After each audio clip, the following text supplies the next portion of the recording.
Live from the Score Atlanta television studios in North Atlanta, this is Georgia High School Sports Daily, powered by IBEW Local 613. Good afternoon. Welcome to the Georgia High School Sports Daily. I'm your host, Craig Sager. Today, we've got a great show lined up for you. We will have Bobby May, Kell's football coach, to talk about the upcoming Longhorn season, their matchup in the Corky Kell Dave Hunter Classic, and what else has been going on at Kell High School. We will break down our Week 6 baseball rankings in the third segment. We will have Bruno Williams coming on in segment 4. He is going to be inducted this weekend into the Lakeside DeKalb Sports Hall of Fame. Very excited about that event, and being able to talk to Bruno about how successful he was at Lakeside, and also just what Lakeside meant to Georgia high school sports back in his decade. And then we will have Hayden's high school hits in the final segment to wrap things up. Najee Wilkins will be joining us shortly. He's breaking a story right now on ScoreATL.com. We'll probably get his take on that once he comes down to the studio. But we'll go ahead and just jump right into it. Speaking of baseball, we'll start things off with Pope. They're currently ranked number 2 in Class 5A. They had a nice sweep over Creekview. Creekview is actually one of the teams, you see the scores right there, 10-0, 3-1, 5-4. Creekview is one of the teams that beat Walton this year. They are very talented, a team that is much better than their record shows, but there's a big Region 6 doubleheader for Pope. You see that right there on Friday, 3-14. The Greyhounds came up with a big 4-run 5th inning in its 5-4 win over Creekview. That one was in 7 innings to complete the doubleheader sweep last Friday. That improves the Greyhounds to 6-0 in Region 6 5A play. And this is what Coach Turco said afterwards. He said, "We told our guys that we didn't think we played our best, but we played gritty. We found a way to win. We grinded through. We're proud of our pitchers getting out there. They threw really well. It wasn't the prettiest defensive game, but our offense was gritty enough to figure it out and get it done against 2 really good pitchers. So we're proud of the fight we showed." The rally started with singles from Matt Levinson and Thomas Williams before John Stutzer was hit by a pitch to load the bases. Caden Campbell was hit by a pitch to bring Levinson in and tie the game 2-2 before a sac fly from Tanner Morneau brought in Williams to give the Greyhounds their first lead of the game. The inning would end with a single from Drew Abney and a single from Ben Hill to bring Campbell to bring home Campbell and take a 5-2 lead. So really solid win for Pope over Creekview, and they take the driver's seat in that region. All right, headline number 2, track and field out of Gwinnett County. Brookwood boys and Mill Creek girls win at the North Gwinnett Twilight Track and Field Meet. The Brookwood boys and Mill Creek girls took these titles on Saturday. There were 9 teams involved on both the boys and girls side. Brookwood edged out a 188.5 to 180 victory over host North Gwinnett, who finished second in the boys meet, while Mill Creek was third with 118 points. In the girls side, Mill Creek won with 199 points to runner-up Brookwood's 161, and then North Gwinnett finished third with 135.5. Brookwood's first place individuals were Garrett Wilkinson on the boys, took the 200 with a 22.02, and he also won the 400 with a 48.43. Isaac Dinky won the 1600 with a 4:30.69 time in the mile. Mason James won the 3200, clocked a 9:37.19. Jermaine Adoon had a top finish in the 300-meter hurdles, and then Kalel Wong had the high jump clearing 6 feet. On the girls' side, Nia Powell took the girls 400 with a 1 minute, 1 second, 25 hundredths, and Joa Peters took the high jump with 5 feet. Mill Creek got event wins from Trey Walker. He took the boys 500 with a 10.95, yet another sub-11 time we've seen in the 100 this year. Kat Kreisman took the girls 1600 with a 5:13.14, and then Kiana Chase took the girls triple jump with a 34.9 jump. All right, let's go to headline 3 real quick. Seconder and Lanier wrestlers lead the Region 7 Class 6A honors. 14 Gwinnett wrestlers earned all Region 7 5A honors for the 2024-25 season, and the Coach of the Year award went to Seconders Keith Oldno. Oldno led the third-year program to a Region 7 5A traditional and duals title this season. The all-region team featured Seconders Jesse Gann, 138 pounds, Amari Bright, 150, and Jose Urdante Silva at 285, as well as Lanier's Bruno Gomez at 132, Cooper Martin, 157, and Eli Hawks, 215. The second team selections included seconders Kamani Tinsley, 106, Gabriel Perez, 144, Zachary Walker, 190, and Andrew Tureen, 215. Lanier's Eli Thoman, 126, and David Gomez, 150, also made the second team out of Gwinnett. The honorable mention list included seconders Flavio Drithuber at 165 and Lanier's Hugo Salinas at 138. Big congratulations to them and also the coaches for coming up with that list and giving them the recognition for their seasons. Great job right there, and interesting to see Seconder just 3 years in being able to have a region title in the duals and traditional. All right, headline 4, Etowah and Blessed Trinity. This is for baseball. They are nationally ranked on the Sports Illustrated Top 25. Etowah, their current record is 14-1. The Eagles are rocking Woodstock and their opponents this season, and they're off to a 14-1 mark. They're number 1 in our rankings. Their only setback coming in an 8-4 loss in the final game of a 3-game series against North Paulding. They ultimately won that series 2-3, and they've used big arms and loud bats to outscore opponents by 100 runs already with a 143-43 advantage. Blessed Trinity, who actually is number 1 in the Max Preps national rankings out of Georgia. I think they're the highest rated team still, but it's neck and neck with Etowah and Blessed Trinity. Their current record is 12-2. They've lost 2 games by a combined 3 runs to 2 very talented teams. One was Walton. That was a 7-5 loss in 9 innings to open the season. And American Christian Academy out of Tuscaloosa, Alabama. That was a 9-8 loss for them. So they have the extra innings loss and then an out-of-state by 1 run. They recently picked up a quality win over Parkview, who currently is on a 6-game win streak after that loss, and they swept Cambridge in 3 games. They have a big 3-game set against 12-3 Kell this week. Certainly one to watch for. All right, sticking with baseball, headline 5.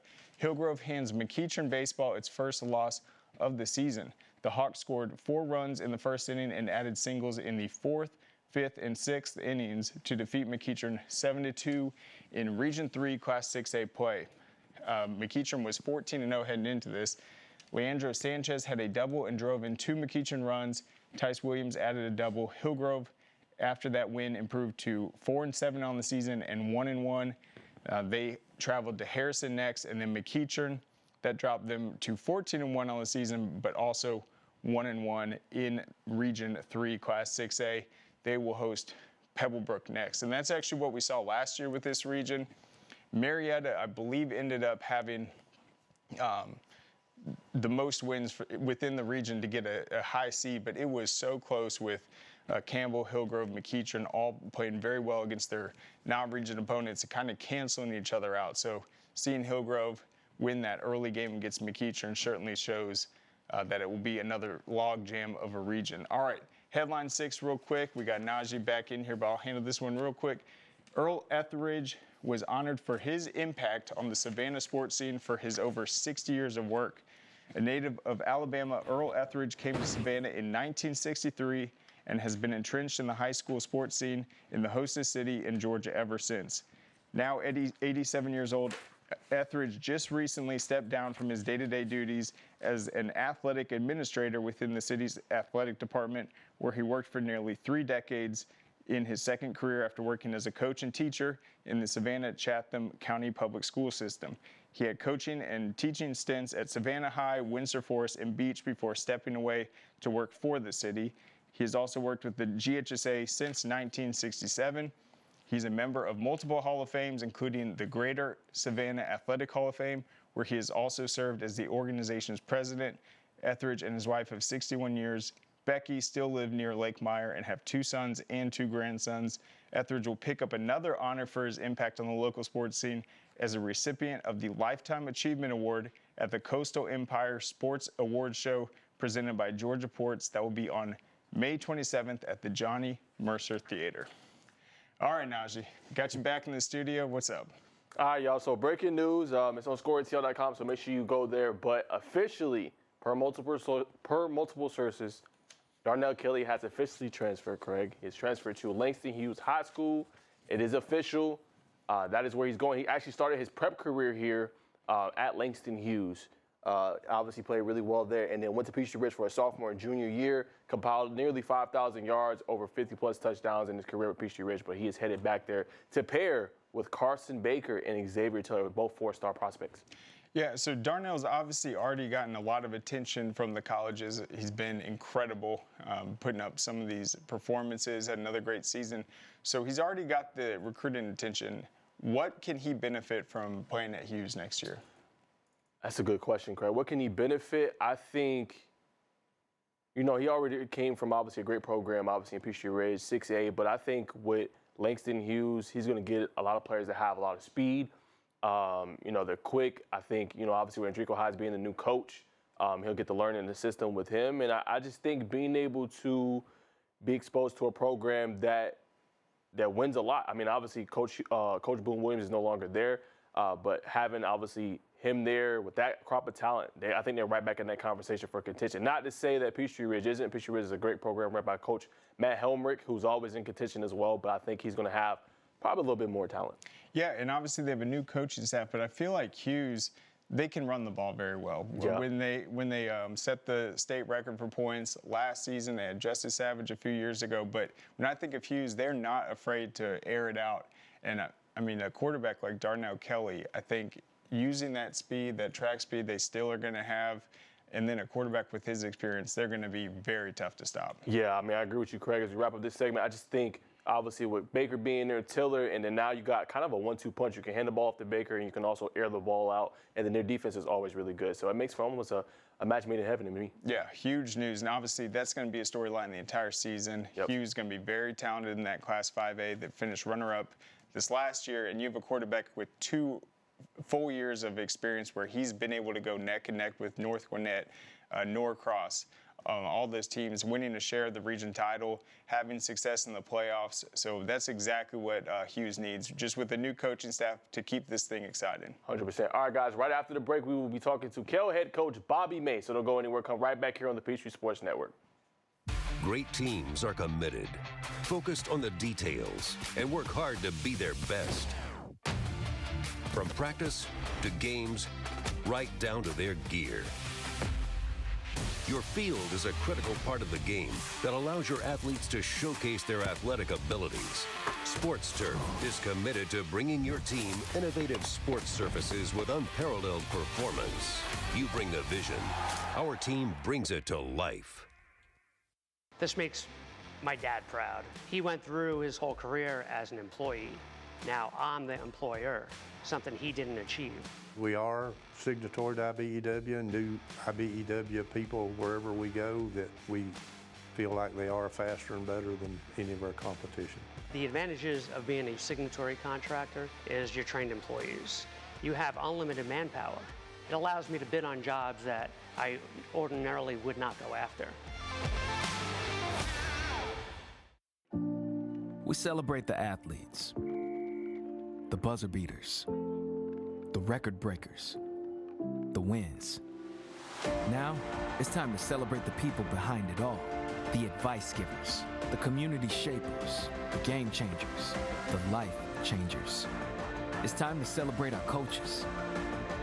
Join all of us at BSN Sports and show your coach some love by sharing their story with #ThankYouCoach. Man, you know how to do this? Man, I don't even know. I was flipping burgers last week. Violation, unsportsmanlike conduct, impersonating a craftsman. Skilled trade unions are well-trained career pros, not part-timers. Construction is a rewarding and lucrative career with the advancement potential, but you have to do it the right way with the right training. Learn how you can be a pro. Find your career at GeorgiaConstructionCareers.com. Georgia High School Sports Daily is brought to you by the International Brotherhood of Electrical Workers, Local 613. Electrify your career. All right, welcome back to Georgia High School Sports Daily. I'm Najee was along with Craig Sager. So we're going to get into it with head coach Bobby May from Kell High School. They're going to start us up, as they always do, with the Corey Kell Day Hunter Classic. What's going on, Coach? How's everything? How's it going, guys? Thanks for having me on. Yes, sir. Of course, Coach. So I kind of just want to talk a little bit about, obviously, last season, Coach. Another good year for your program. Obviously, I know you guys are installing now, with obviously the workouts and everything. Just how is it going now with spring right around the corner?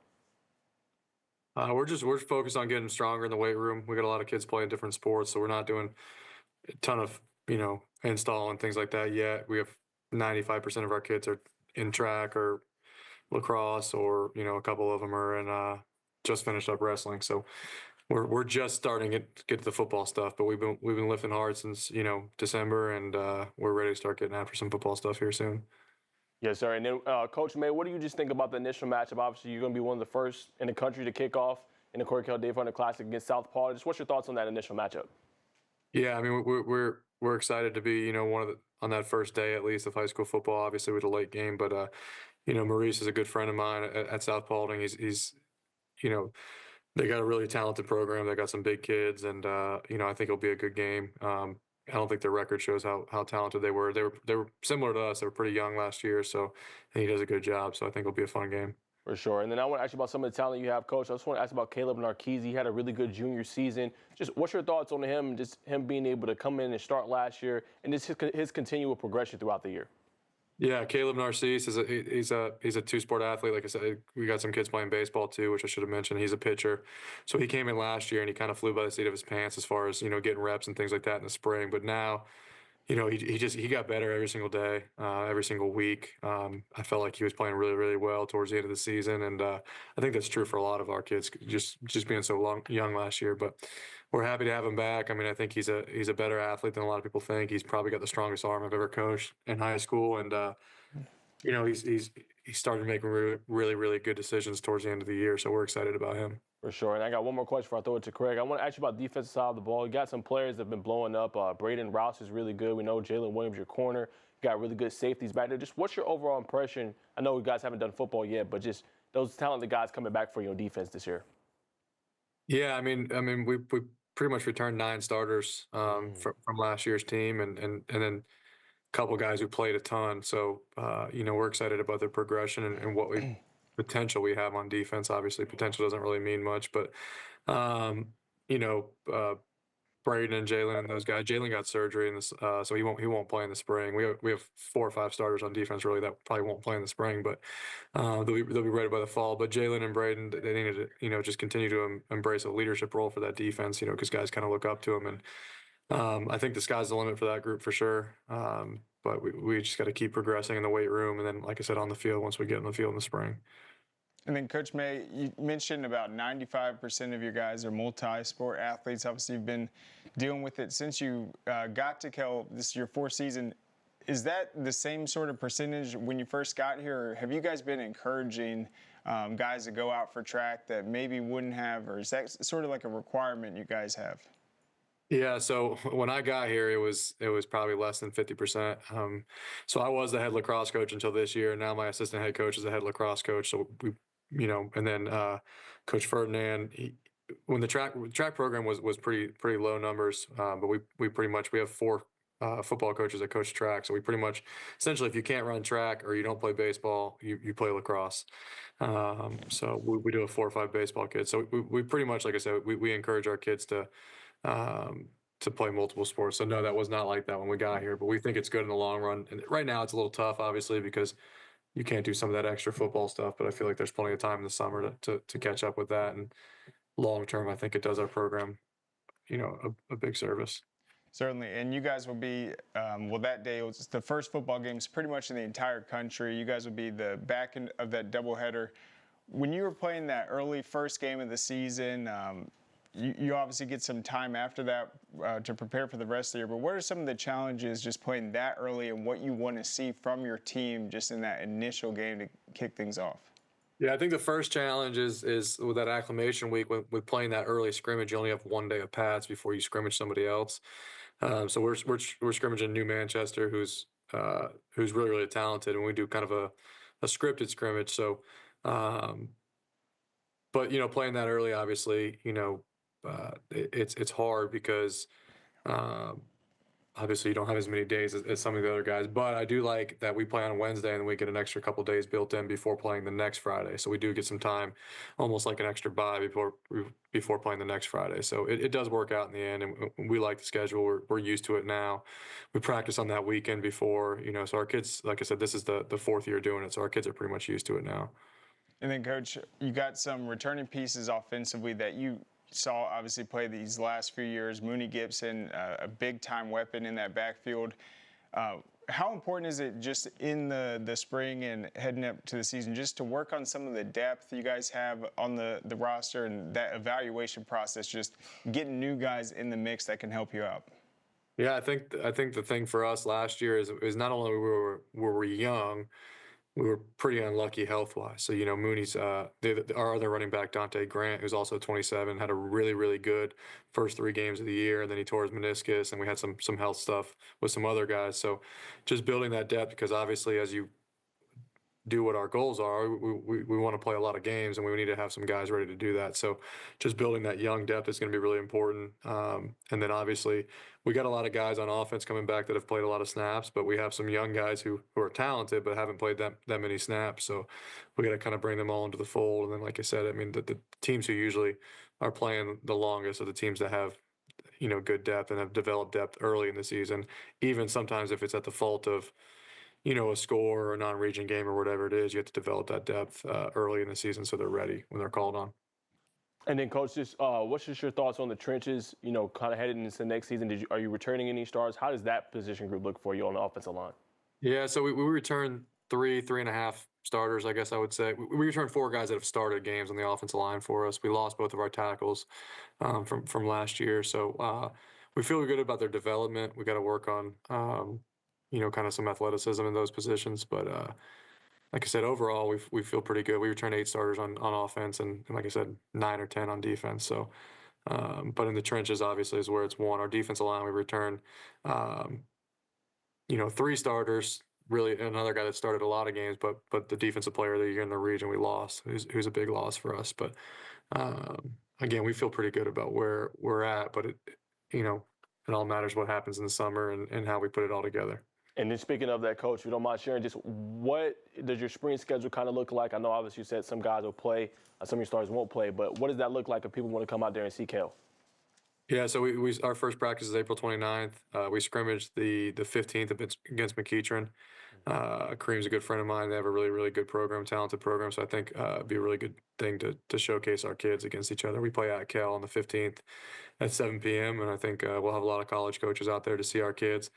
Like I said, we're down some kids just with some off-season surgeries and stuff, but we're expected to perform and they're expected to perform. So I think that'll be fun. But we practice in the afternoons, starting April 29th.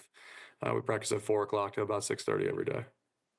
Understand. Last question, Coach, before we let you go. Just in your eyes, you've been around this program for a long time. Just what do you think Kale needs to do to take that next big step forward?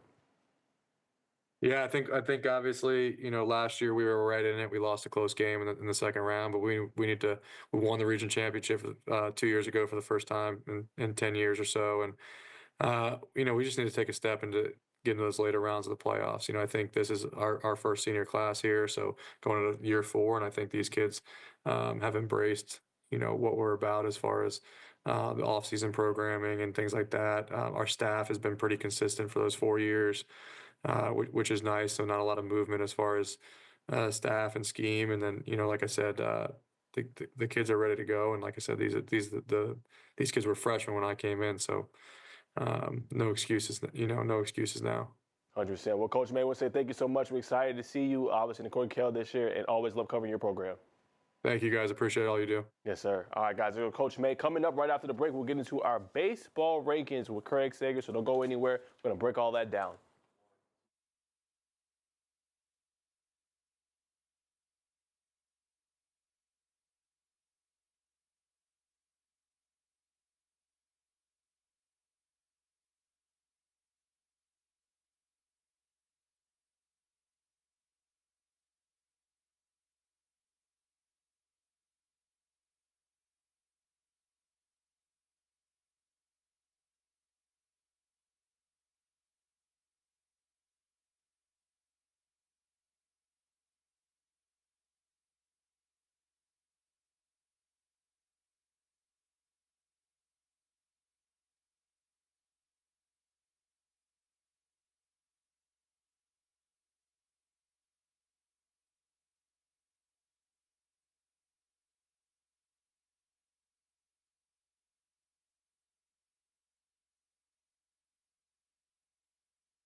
Georgia High School Sports Daily is presented by GeorgiaConstructionCareers.com. Transform your future today.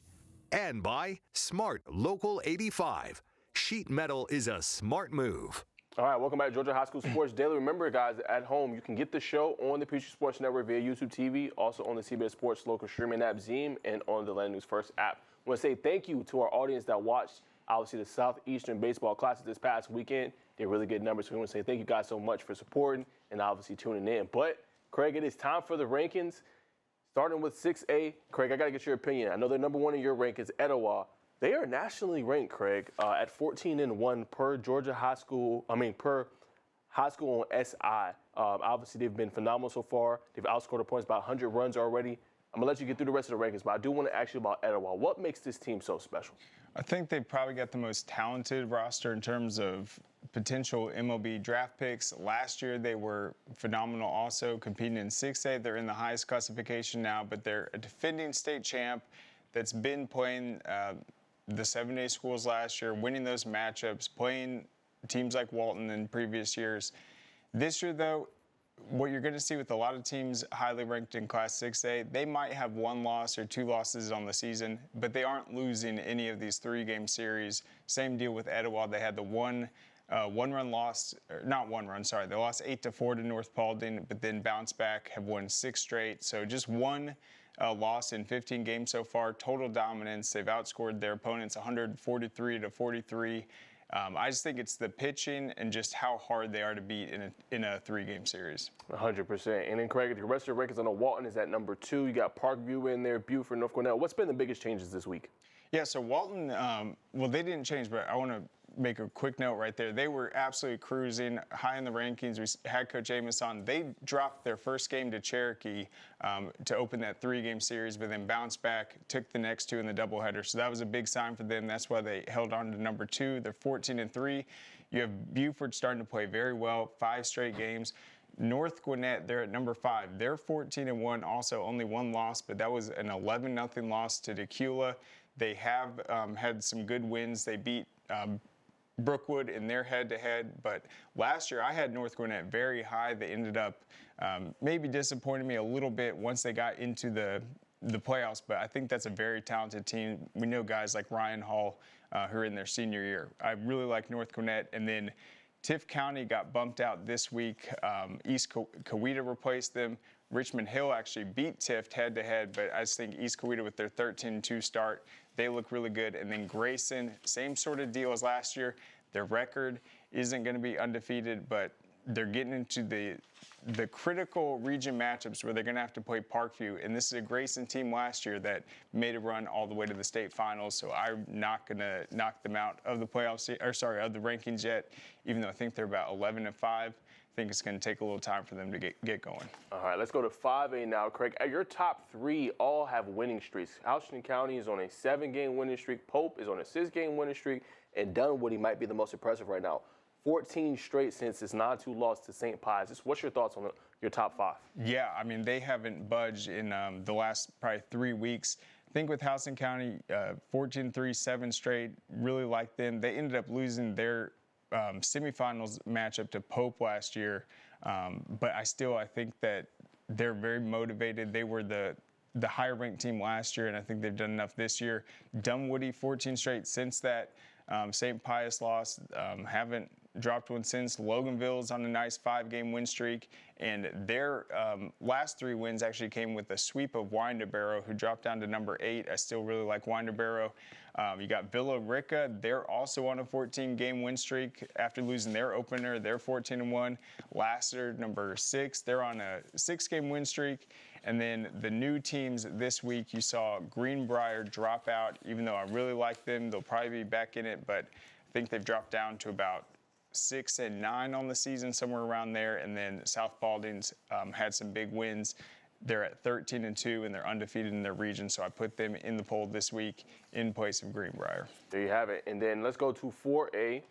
And speaking of, obviously, we talked about Etowah a little bit here earlier. They're ranked number 4 nationally, and then Bless Your Training, Craig, is ranked number 21. They're obviously your top team. North Laconia, we know how dangerous the Battle can be, which always makes them a contender. Kale, Alatuna, and Marist. What's just your thoughts here? Yep, so BT was riding that 9-game win streak heading into their Cal series. They're going to play again on the 20th and 21st, so 2 more matchups with Cal. North Laconia has won 5 straight since its loss to number 1 BT. They lost 9-4, so a good bounce-back sign for them, a defending state championship team.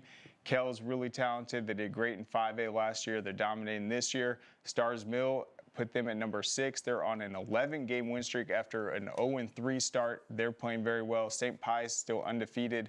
The strength of the schedule has them back a little bit. And then I put Central Carroll in this week, a little higher at number 9. They are 15-0. Still waiting for them to play some really stiff competition, but they're 15-0. They certainly have faced some great teams, so they have earned that spot at number 9. 100%. All right, let's go to 3A. At the top, you have Harlem, Oconee County replacing Pickens. Craig, are you worried at all about Pickens after they dropped 2 or 3 to North Hall?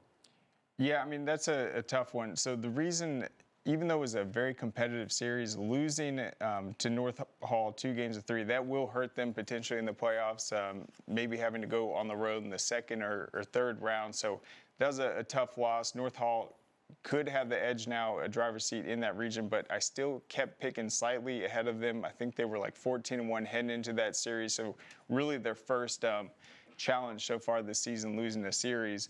LaGrange has moved up as the process after Pickens dropped down. Also Peach County up to number 4, and then you got Whitewater moving up to number 9. I think they're a team that has been very strong in Class 4A and the higher classifications in recent years. They have a really good chance in Class 3A. All right, let's go to 2A. At the top, Morgan County, followed by Pierce County, Rockmark, Ringgold, and Applet County. What more can you say here, Craig? Yep, Morgan County, that's a team. We wrote a great story on Storytale about their program. This is a wide open classification. None of the teams in the top 10 have won a state title in the last 10 years. They're 11-2. They've won 4 straight. I think the goal for them, just get that number 1 seed, and then you see Pierce County playing very well. Rockmart moved up to number 3 this week. Redan out of DeKalb County is always talented. They've been in the semifinals in recent seasons. And then Hart County's also been able to stack up some big wins. Understand. All right, let's go to Class A Division 1. Gordon Lee, Social Circle, Jeff Davis, and Model and Swainsboro leads your top 5. Yep, Gordon Lee still undefeated at 11-0. Social Circle 13-1. They haven't moved down. And then Jeff Davis moved up to number 3. They swept Worth County. Worth County was number 3. That drops them down to number 7 this week. And then you have Bremen new to the poll replacing Bleckley County. All right, let's go to Class A Division 2. How about Lanier County, Craig, getting 2 of 3 against number 3 Irwin County? Yeah, I feel pretty good about that. When I put Lanier County number 1, knowing that they had that big matchup coming up with Irwin County, they take 2 of 3, so you can't punish them for that. They win the series. Irwin County doesn't get punished too much for that loss. And then you have Emmanuel County Institute at number 6. They're on a 5-game win streak. And then Crawford County also had a sweep of Schley County, who was at number 7. So Crawford County moved up to number 9, bumped Schley County down to number 10. All right, last but not least, let's go to Class A through 3A. Private Prince Avenue Christian obviously made a statement this past weekend, 17-0 against North Cobb Christian. Do you think this is their title to lose? Like, who else could be contenders alongside them? Yeah, I mean, they won their first ever baseball state title 2 years ago. They defended it last year, and then they seem to just be a well-oiled machine at this point. 17-0 win over North Cobb Christian. They've got an unbelievable, talented offense. They've had young prospects a part of this run the last few years. Sophomore starting pitchers that are now going into their senior year. They are definitely the real deal at number 1, 12-2, coming off that big win in the Southeastern Tournament. And then Lovett, with 11 straight wins, has moved up to number 2. So we will see who the biggest contender is, but this is a very tough top 10 to get down. I really like Athens Christian. They moved up to number 7. They've had an unbelievable run the last few weeks. And then Savannah Christian, another team outside of the metro area that has an opportunity. Well, there you have it, guys. All right, that's going to conclude this segment. Coming up, we will talk to Bruno Williams of Lakeside Hall of Fame. So don't go anywhere. We'll be right back after the break. We celebrate the athletes, the buzzer beaters, the record breakers, the wins. Now, it's time to celebrate the people behind it all. The advice givers, the community shapers, the game changers, the life changers.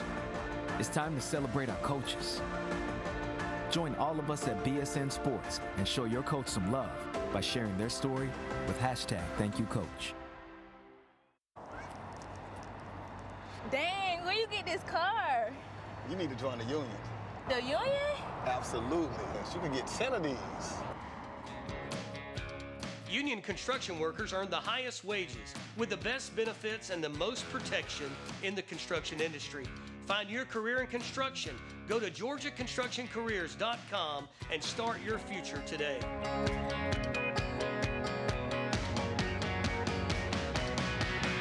A journeyman with Local 85, when you turn out, you can be hitting 6 figures. Hey, I have your back, you have my back. We're gonna do this together. We're one for all for one.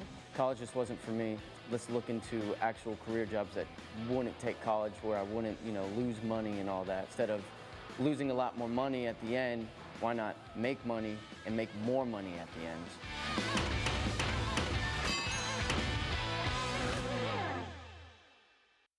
What happens after you graduate? Will you go to the next level? Will people have your back in the heat of the battle? Will you still train like a champion in pursuit of greatness?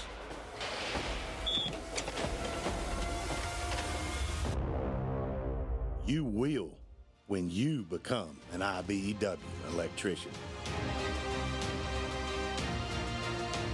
Join our team. Visit IBEW613.org. All right, welcome back to Georgia High School Sports Daily. It's now time to chat with Bruno Williams.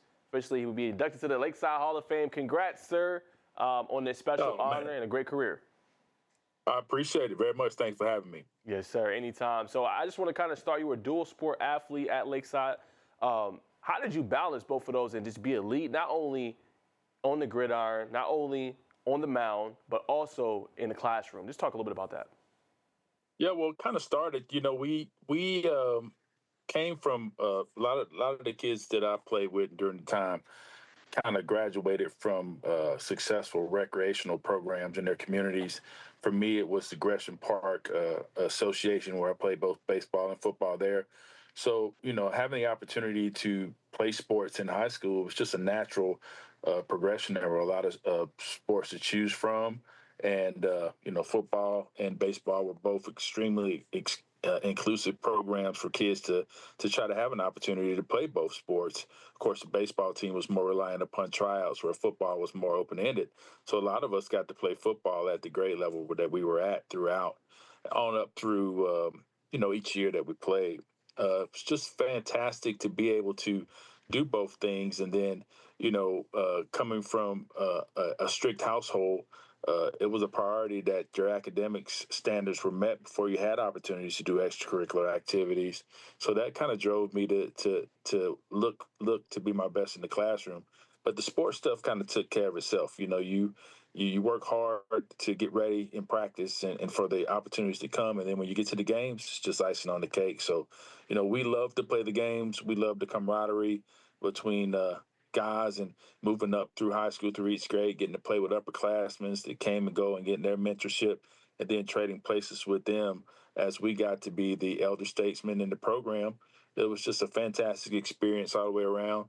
And not just at Lakeside, but for some of the opponents that we face in other communities, great lifelong friends that come from opportunities like this. For sure. And then I know Craig's going to ask you a lot about baseball, but I want to ask about football, that great year that you guys had, 12-2 in 1986. You were obviously the runner-up that year. Just what made that year so special for you guys? Well, coming off of a year where we eked into the playoffs and had some unique players coming back for our senior year, I think the biggest factor for us was at the time we were in Quad A, which was the highest level of high school in Georgia. And my senior year, we moved over to AAA. So we kind of were a bigger fish in a smaller pond, if you will. And I think that allowed us a great deal of opportunity to be our very best, because we played some tough opponents throughout the year. But at the same time, we weren't playing the teams at the level that we were playing in the prior year. For us that year, it's just kind of all came together. We lost to Southwest DeKalb in our first game, and they are a perennial juggernaut. Went over and played them at Panthersfield Stadium, which is a home game for them. But then after that, we kind of navigated our way through county play and were able to get on a run and put some good games together. And we looked up and we were going into the playoffs with just one loss, where we were able to kind of move that forward into the playoffs, finally succumbing to Villarica in the semis. But just a great year, amazing journey. You guys follow sports. The years like that create brotherhoods and friendships and lifelong memories. And guys, I can still remember some of the plays and some of the things I was thinking at the time, and some of the words that were said between teammates and brothers. It's just a amazing journey. And then last question before I throw it to Craig. I just want to ask about 1987, another great year for you just in baseball. I mean, you had so many accolades, another great year for you. Just talk about that. You're talking about some of the memories. Give me one of your fondest memories, maybe from playing baseball. Oh, man, so many to choose from. I'd have to say at school, at Lakeside, but just we had never been big winners while I was playing. I think the year before when Coach Marvin Pruitt was our coach, we had a good team, but we didn't really advance far. And so Ron Elgin became our coach that year, just infused us with a whole new level of energy and baseball lingo, which, we were just receptive to that. I don't know if you guys play baseball, but, it's a whole different kind of a cultural experience with the things that are involved with baseball. We were eager to get involved with what he was doing. And I'd have to say, greatest memory was just the fans, having your classmates and peers starting to come out to our games as we started to gain momentum. My mother worked for the federal government at the time, and so she would have to get off work early and take leave. And I guess my fondest memories would be just kind of looking over my shoulder at first base, seeing her coming from the parking lot with her heels in her hand, with her tennis shoes on to come watch me play. And then I just knew everything would be okay once I saw her coming over that hill. But just a great season. I think if I had to take anything away from what happened on the field was just the winning. The winning takes care of everything, and we had a fantastic year. And then, Lakeside really was a special place during the 70s and 80s. We talk a lot about just the Metro Atlanta rivalry against South Georgia. Those are probably teams you got to face in the playoffs. But in terms of just like playing these sports in those rec leagues, did you pick up baseball at the same sort of age as football? And were you always sort of balancing both of those? Yeah, same age. In the rec league, baseball was based off of age, and football was based off of weight at Gresham Park. So, you'd be playing baseball and football with the same guys. I don't think until I got to high school, I found out that a lot of my friends were also playing basketball at the rec level, which I never played. But yeah, we come up playing baseball and football together each year. And you talk about some rivalries at the Little League level. Guys still talking about some of the epic battles that we had at Gresham Park and other parks that we played in baseball. And in football, we played all the parks around the county. So, you have a lot of young men that once they got to high school, they already knew each other, not only at Lakeside, but at other schools, because you've been playing them since you were 6 and 7 years old. So, I cannot say enough about the effect that playing baseball and football at Gresham Park had for me. It's a neighborhood treasure. It still to this day remains an avenue for young kids to get out and play baseball in their community. There's several legendary players who have gone on to professional careers.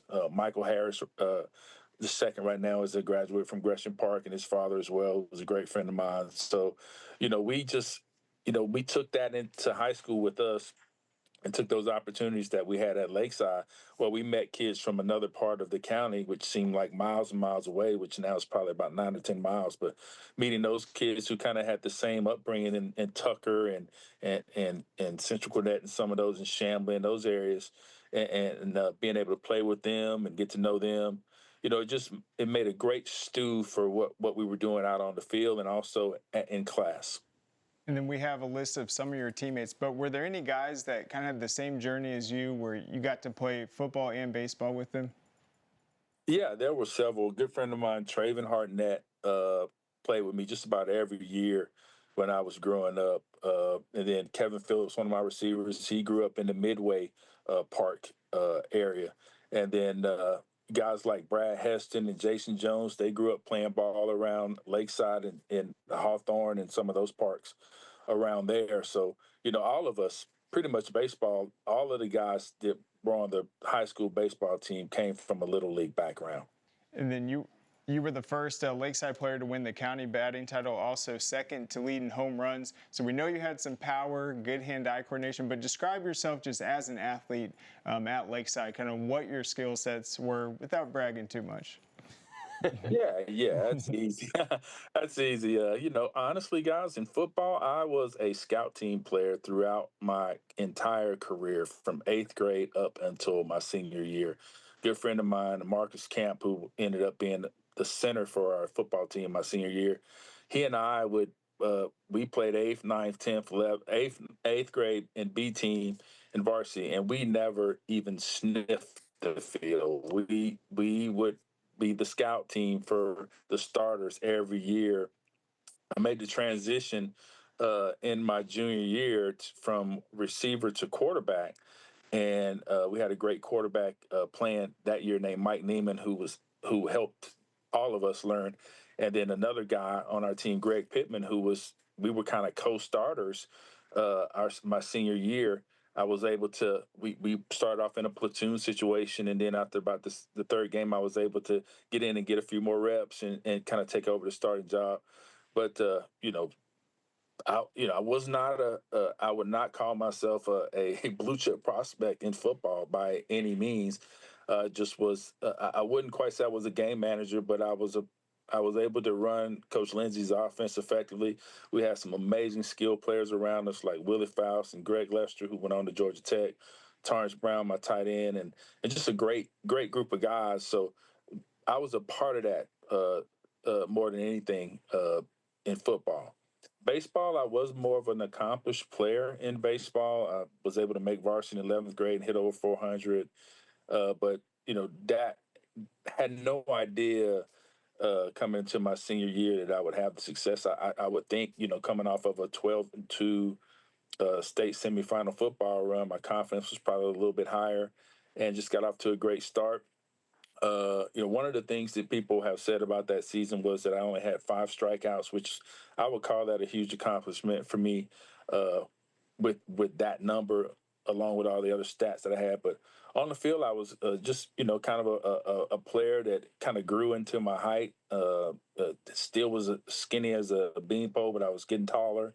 And some of the leverage that came with that height allowed me to kind of, some of the line drives that I was hitting the year prior would have that backspin and be able to get out of the ballpark to all parts of the field. Was very, very adept at hitting the ball, going to right field, hitting the ball where it's pitched. And I think that was the reason why I was able to hit, for such a high average. And that just came from that being drilled into us by Coach Pruitt the year prior, just teaching us, working with us on using the whole field and getting comfortable with that. So it'd be an instinctive action when it happened. And it just all came together, man. You guys know baseball. Anything can happen. Some of those line drives are caught. Sometimes there's a man standing where it goes. I just think for me, it was just a perfect culmination of things coming together to have a great season. 100%. Well, we want to say thanks so much for joining us. We can't wait to celebrate you on Saturday. And congratulations on a remarkable career. All right, guys. Great show. Thanks for having me. Yes, sir. All right, guys. There he goes. Coming up, we will have Hayden's high school hit, so don't go anywhere. We'll wrap up the show with Hayden and talk about the latest articles he's working on.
All right, welcome back to Georgia High School Sports Daily. We're now joined by Hayden Gilbert. We're going to talk about the latest things he's working on. He highlighted a potential future star in his mind from Pike County, Tucker Saporita. So just talk a little bit about him. Why do you think he could be next in line? Well, you look at him. You look at just Tides in general. He has the size. He's already 6'4". He's already 200 pounds. He's only going into his junior season. He's a 2027 guy. Then you look at him on a team that wasn't particularly great last year. Coach Holmes is the same coach that coached Justice Terry. He's able to produce these guys. He's able to get them recruited. And when you just look at everything, especially at that level of football, being big, being extremely talented, it's going to get you a lot of stats and get you a lot of looks, even more so than at some of these bigger schools where you're going to get maybe more looks, but you're going to get lost in kind of that rotation of all these guys because as a tight end, lots of times you're just not talented enough to compete, and there's also normally some wide receiver on a lot of these teams that's just better than you. Mm-hmm. Yeah, I feel like, he has experience playing, quarterback, receiver also, but he's probably going to play a role on defense once again at the edge rusher spot. Yeah, I just don't see any way he doesn't. Once again, when you're just more talented than everybody else at 2A, especially 2A and below, you're just more talented, and you put guys at wherever's going to make your team better, and most guys are going to play both sides of the ball, especially most star players. Absolutely. Yeah, and then obviously, so we talked about football. Well, actually more probably at a later date, just I wanted to get your opinion on other stars we should watch for. But let's talk about soccer. Obviously, your rankings are coming up. I believe they dropped today. So what's the biggest movement? What's the biggest results from this past weekend? Movement up high, there really isn't going to be much movement. The only movement in my top 2 classifications that are going to come out a little later is Greenbrier, who you talked about last week, lost to McIntosh, and they're going to fall once. They're going to switch spots to 5 and 6. Gotcha. But we're kind of seeing the rankings start to solidify as these teams get more known. The bottom is where it's really still kind of chaotic. We're seeing private start to kind of solidify. A team that's not in it right now that I think probably will be moving forward will be Hebron Christian. There's just not been enough movement towards the bottom of the rankings that I feel comfortable dropping a team out and putting them in. Other teams, but then you get to some of the smaller classifications. You look at them and it's so easy to lose a game. So you have to, and then you have to sit there and go, well, they lost 2 games, but it may be to a Lowndes or a team that's 3 or 4 classifications above them. And so it's really hard, especially early in the season when you're not playing region schedules and you're not playing these light teams. It's hard to build the rankings. And I think now they're starting to move into place of we know more about what these teams actually are. Final thought, Craig. Yeah, Class 4A, it's interesting. You got North Oconee #1, but Marist is in there. You got Westminster, a lot of private schools. Do you think this will be another year where private schools tend to dominate the state championships, or do you see teams like North Oconee being able to take it? I think if any teams are going to beat the private schools, it's going to be one of the 3 of North Oconee, Northside Columbus, or Cambridge. Cambridge just beat Blessed Trinity, splitting that season. They're 1-1 against each other. They play Westminster this week. So I think Cambridge has a shot, and I think North Oconee is really good. There you have it. Well, guys, it's going to wrap up the show for today, all the time that we have. So those rankings are going to drop from Hayden today. So make sure you go to scoreatl.com. Make sure you subscribe to the newsletter that drops every Saturday morning. So don't go anywhere. We're going to be back tomorrow, same place, same time. And make sure you subscribe to that newsletter, as you guys can see right there. All right, we will see you guys tomorrow. Hey, is the power off on this? I don't know. Just take it off. Safety violation, unsafe work conditions. In the construction trades unions, safety is our highest priority, and we train you to recognize and speak out on unsafe working conditions so that everyone arrives and goes home safely. Learn about careers in construction at georgiaconstructioncareers.com. Beginning the morning you opened your eyes, we spent every waking moment preparing you for the day you'd leave our nest. Whether it's driving to practice or helping with homework, it's all prepared you for, what am I going to be when I grow up? Will you be ready? After much thought, I made my decision to take my talents to the IBEW Local 613. The International Brotherhood of Electrical Workers is not simply a job, it's a career. Visit IBEW613.org to begin a new future today. We celebrate the athletes, the buzzer beaters, the record breakers, the wins. Now, it's time to celebrate the people behind it all. The advice givers, the community shapers, the game changers, the life changers. It's time to celebrate our coaches. Join all of us at BSN Sports and show your coach some love by sharing their story with #ThankYouCoach. Are you interested in becoming a deputy or a jailer? The Gwinnett County Sheriff's Office is hiring and looking for individuals passionate about protecting and serving their community. If you are 18 years or older, join our team by visiting gogcso.com for more information. Gwinnett County, together, we can make a difference.